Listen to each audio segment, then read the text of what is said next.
अस्सलाम वालेकुम दोस्तों, हम सब ने नासा एस्ट्रोनॉट्स को देखा है स्पेस में जाते हुए स्पेस सूट पहने हुए। लेकिन क्या आप जानते हैं कि नासा के एक स्पेस सूट की कीमत $150 मिलियन से ज्यादा है। ये जो स्पेस सूट आप देख रहे हैं साल 1974 में बनाया गया था। उस जमाने में इसकी कीमत 20 से 15 मिलियन डॉलर थी।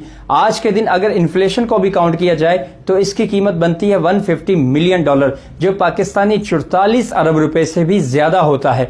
इसके पीछे एक सिंपल सा रीजन यह है, नासा का स्पेस सूट इंसानों के लिए एक छोटी सी स्पेसशिप की तरह समझ लो।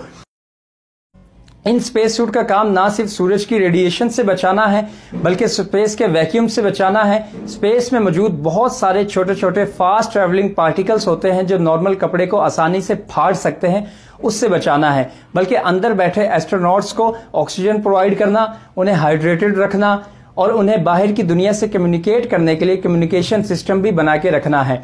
आज के दिन जो स्पेस सूट डेवलप किए जा रहे हैं नासा के जरिए, उनकी कॉस्ट $500 मिलियन तक जा रही है, यानी पाकिस्तानी 149 अरब रुपए से भी ज्यादा।